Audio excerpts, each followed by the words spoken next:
이제부터는 대학입니다. 대학별로 전형 유형별로 어떻게 있는지를 쭉 보여주는 거고요. 먼저 수도권인데요. 이게 딱 보시면은 일단 눈에 딱 들어오는 게 뭐죠? 교과를 하지 않는 대학들.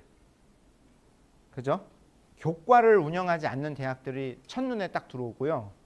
두 번째, 그러면 이 교과를 하지 않는 대학들은 아무래도 어디에 많은 인원을 편성했느냐? 종합에 좀 인원을 좀 많이 편성했다라는 것. 그리고 사실은 40% 룰을 지키면 되는 거기 때문에 40% 정도만 정시를 하면 되는데 일부 대학에서는 정시 비중이 좀 높아 보이는 대학들이 좀 있다는 거. 네. 이런 정도가 눈에 들어오는 겁니다. 네. 이런 정도가 눈에 들어오는 거고요. 그다음에 논술 운영하는 대학 많지 않고요. 근데 이런 대학이 내년 논술에서 이번 올해 논술에서 어떤 일이 벌어질 것인가 굉장히 좀 궁금한 그런 어떤 대학으로 보여집니다. 네, 우리 충청권입니다. 충청권은 지금 전형 유형별로는 이렇게 지금 세팅이 되어 있고요. 눈에 딱 들어오는 지점은 뭐죠? 종합이 없다라는 겁니다. 종합이 없어요. 네, 교과 수능이에요, 그냥. 그리고 비교적 좀 종합을 많이 운영하는 대학도 좀 보이고요. 그 다음에 정시가 그렇게 높지 않아요. 네, 여기만 좀 정시가 좀 높게 나타나고요. 네, 이런 형태로 되어 있다라는 거를 확인하시면 됩니다.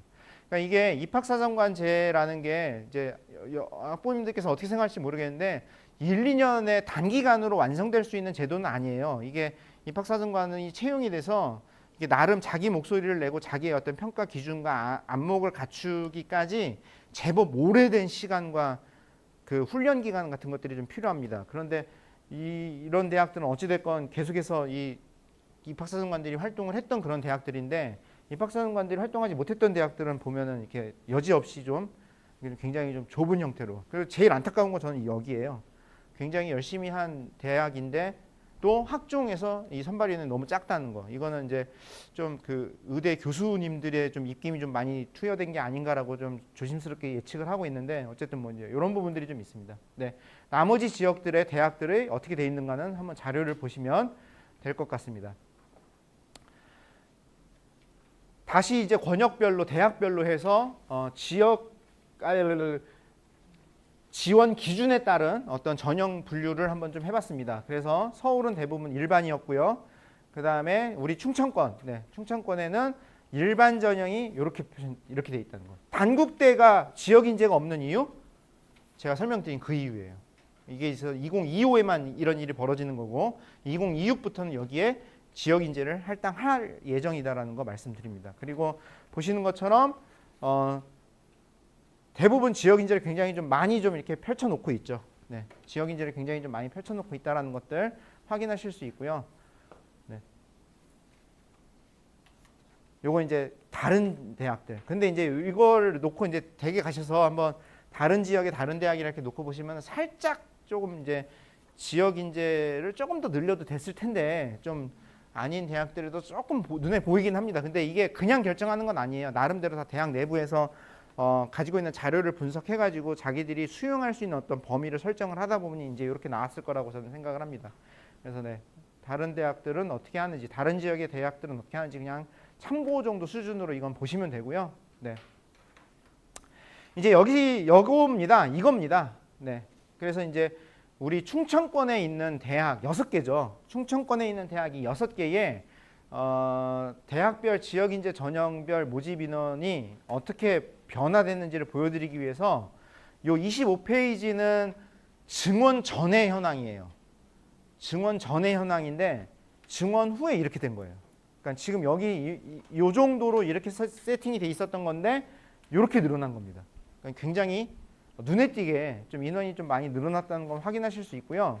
네, 그러면서 전형 유형별로 놓고 봤을 때 건대 글로컬은 좀 이렇게 적절하게 배정을 했는데 건양대와 을지대는 교과로 그냥 전부 다 교과로 전부 다 지역 인재를 전부 다 교과로만 세팅을 했고요. 순천향대 교과와 종합, 충남대도 균형 있게 그런데 교과에 좀 더 많이, 충북대는 교과와 수능으로만 이렇게 지역 인재를 설정했다라는 부분 확인하시면 될 것 같습니다.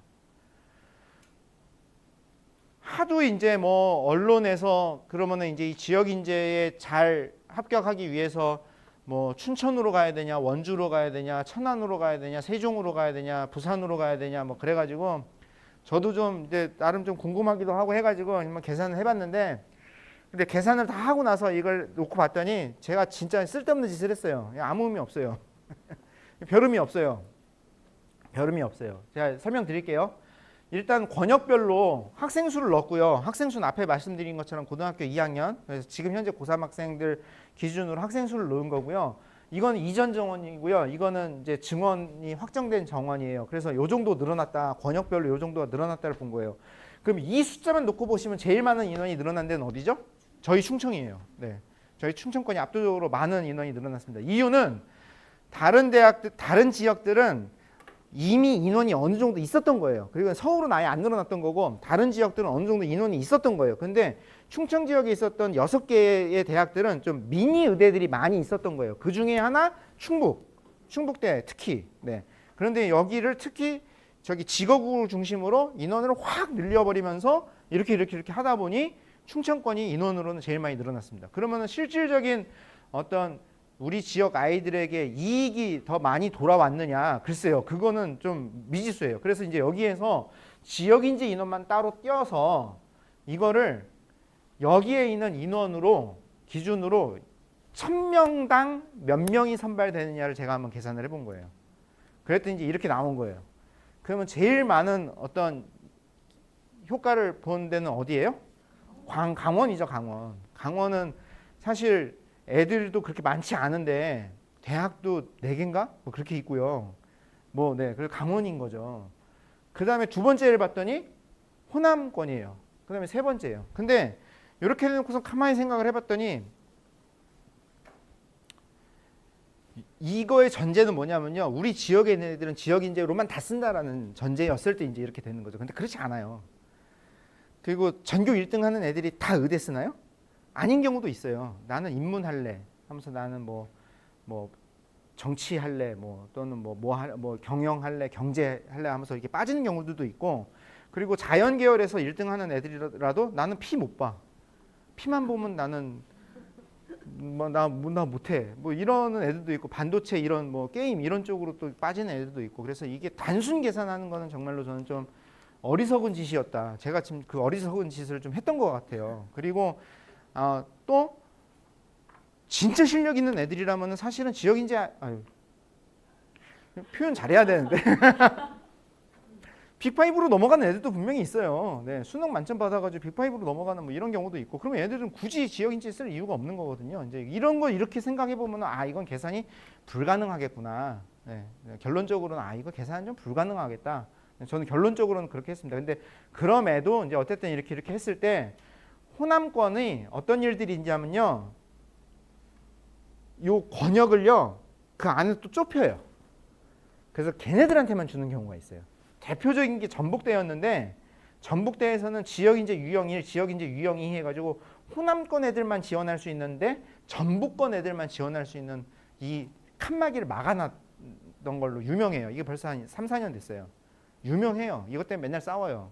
광주 사람들이랑 전북 사람들이랑 맨날 싸워요. 네. 이렇게 됐던 거예요. 근데 올해 원광대가 또 뛰어드는 거예요. 그리고 대구 경북에서 동국대 와이즈가 또 뛰어들었어요. 근데 이제 저는 여기에 의도는 저는 오히려 낫다고 봐요. 우린 대구 애들을 못 들어오게 막을 거야. 그럼 누구만 뽑겠다는 거예요? 경북 애들만 뽑겠다는 거죠. 그러니까 얘네들은 좀 어떤 면에서 좀 순수성이 있다라고 보여지는데, 여기는 결국은 전북 걔네들이거든요. 그래서 좀 그렇습니다. 네. 저희 이륙부터 그렇게 하나요? 제가 거기까지는 안 살펴봤는데, 이륙까지는 안 살펴봤는데, 네. 네. 저는 이건 참 바람직하지 않다고 생각합니다. 이 지역인재에 대해서 어떻게 생각하세요? 네. 이게 서울 수도권 있는 사람들 입장에서는 뭐라고 생각할까요? 이거 역차별이라고 생각하거든요. 다 없애야 된다고 생각하거든요. 그런데 이렇게 하면은 이제 또 그 지역 안에서 그럼 또 그 권역을 가지고 또 서로 이 논쟁들이 벌어지는 거고, 그러면 이제 이 논쟁이 가면 갈수록 끝에 가면 어떻게 되느냐? 전부 다 그냥 다 이런 제한 없애버리는 게 공정한 거 아니야? 라는 식으로 갈 수밖에 없어요. 그래서 저는 그런 방식은 저는 참 이거는 바람직하다라고 생각하진 않은데, 근데 어쨌든 뭐 그렇습니다. 네. 이제 그런 식으로 지금 이렇게 해서, 그래서 이 얘기는 무슨 얘기냐? 그래서 기사에서도 심심찮게 이 얘기들이 나오는데요. 100명당 1.2명, 100명당 1.5명이 의대를 갈 수 있다. 지역 인재로 의대를 합격할 수 있다. 이제 이런 통계가 나오는 거예요. 통계적으로는 이런 게 나오는 거예요. 근데 문제는 걔네들이 전부 다 수능 체제를 맞춰야 되는 거고, 그다음에 적절하게 펼쳐져서 원서를 쓰고 거기에 그 TO만큼의 어떤 순번을 받아야 이 일이 이루어지는 건데, 꼭 그렇게 생각처럼 그렇게 흘러가지 않는 경우도 충분히 있을 수 있다라고 생각합니다.